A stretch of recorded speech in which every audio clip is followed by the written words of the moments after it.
Shalom, kembali lagi di channel YouTube Naomi Angel Christina, mahasiswa dari IAKN Tarutung, Stambuk 2018, Prodi Pendidikan Agama Kristen semester 4. Baiklah, di sini saya akan menjelaskan tentang materi perencanaan pembelajaran. Baiklah, saya akan membahas yang pertama itu adalah secara KBBI, perencanaan berasal dari kata dasar rencana yang artinya konsep, rancangan atau program, dan perencanaan berarti proses, perbuatan, cara merencanakan. Seiring dengan Anda menjadi seorang guru di masa depan, tuliskan dan sebutkan bagaimana pemahaman Anda tentang perencanaan pembelajaran. Baiklah, menurut pemahaman saya bahwa perencanaan pembelajaran adalah suatu gagasan atau ide yang akan dilakukan di dalam kegiatan pembelajaran guru untuk mencapai tujuan tertentu. Yang kedua adalah tuliskan dan sebutkan benefit yang Anda dapatkan dalam perencanaan pembelajaran dalam perkuliahan yang kita laksanakan. Baiklah, saya akan menjawab. Benefit yang saya dapatkan adalah yang paling utama adalah ilmu pengetahuan. Ketika mengikuti mata kuliah perencanaan pembelajaran itu akan menambah wawasan dan persiapan saya untuk sebagai guru ke depannya.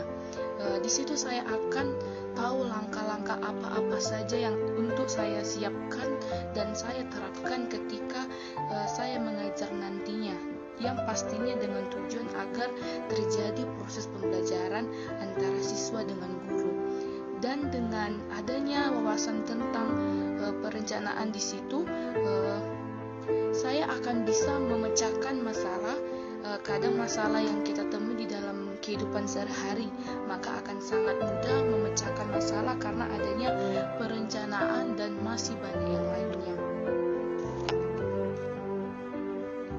Baiklah, soal nomor 3 yaitu tuliskan dan sebutkan komponen-komponen dalam rencana pelaksanaan pembelajaran atau bisa dikatakan RPP. Baiklah, ada 13 komponen RPP, yaitu terdiri dari yang pertama, identitas program pendidikan. Yang kedua itu kompetensi inti dan kompetensi dasar. Yang ketiga, indikator pencapaian kompetensi. Merupakan tolak ukur ketercapaian suatu kompetensi dasar dirumuskan dengan menggunakan kata kerja operasional yang dapat diukur yang mencangkup nilai-nilai karakter pengetahuan dan keterampilan. Yang keempat, tujuan pembelajaran yang dirumuskan berdasarkan kompetensi dasar dengan menggunakan kata kerja operasional yang dapat diamati dan diukur yang mencangkup pengetahuan, sikap, dan keterampilan.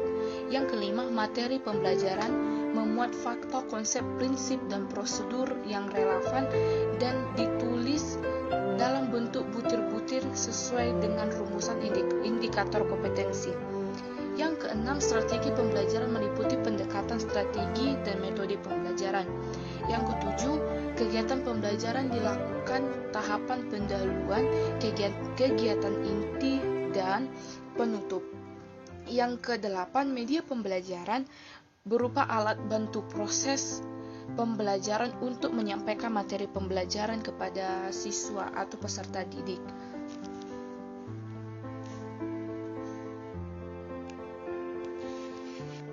Selanjutnya, sumber belajar dapat berupa buku, media cetak atau media elektronik, alam sekitar atau sumber belajar yang lain atau yang relevan. Penilaian hasil belajar, itu dia yang jawaban nomor 3. Baiklah, soal yang keempat adalah tuliskan dan sebutkan secara singkat dan padat. Yang pertama, pengembangan materi pembelajaran. Yang kedua, indikator pencapaian kompetensi. Yang ketiga, tujuan pembelajaran. Baiklah, adalah saya akan membahas yang pertama baiklah, pertama saya bahas yaitu pengembangan materi pembelajaran tergolong pada kewajiban seorang guru dalam upaya membuat mereka atau peserta didik untuk mencapai tujuan pembelajaran. Adapun yang harus kita ketahui bagaimana pengembangan materi yang baik dan benar adalah mengetahui yang pertama potensi peserta didik yang merupakan tingkat kemampuan siswa menguasai informasi materi pembelajaran. Yang kedua, relevansi dengan karakteristik daerah. Ini merupakan upaya yang dilakukan oleh guru dan lain yang harus melayani masyarakat, yang dikembangkan harus sesuai dengan kemampuannya. Yang ketiga, tingkat perkembangan di mana materi dan dikembangkannya harus sesuai dengan kemampuannya. Yang keempat, kebermanfaatan merupakan alasan harus sesuai dengan potensi dan perkembangan peserta didik. Yang kelima, struktur keilmuan adalah salah satu syarat yang harus dipenuhi oleh materi pembelajaran apabila dipandang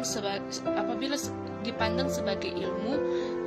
Yang keenam, aktualisasi adalah pembelajaran meliputi kognitif, afektif, psikomotorik, dan yang ketujuh adalah alokasi waktu, yakni materi pembelajaran harus benar-benar memanfaatkan waktu. Baiklah, yang kedua adalah indikator pencapaian kompetensi, yaitu salah satu komponen dari RPP yang artinya rumusan kemampuan yang harus dilakukan atau ditampilkan oleh siswa untuk menunjukkan ketercapaian kompetensi dasar atau KD-nya. Kemudian IPK ini menjadi acuan penilaian mata pelajaran.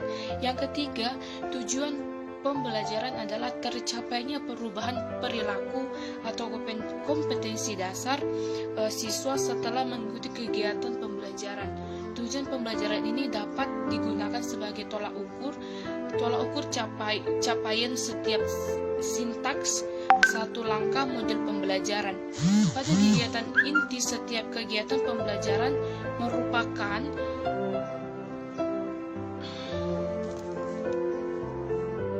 jabaran lebih rinci dari IPK, jadi dirumuskan setelah membuat IPK. Nah, adapun manfaat saya buat channel ini untuk mengetahui pengertian perencanaan pembelajaran, apa benefit dari kita mempelajari perencanaan pembelajaran, dan mengetahui komponen-komponen RPP dan pengertian dari pengembangan materi pembelajaran. Adapun tujuan pemaparan dari perencanaan pembelajaran di channel ini yaitu untuk memenuhi tugas ujian tengah semester dari mata kuliah perencanaan pembelajaran dengan dosen pengampu Bapak Adrianus Nababan MPD. Sekian yang dapat saya sampaikan, saya ucapkan terima kasih.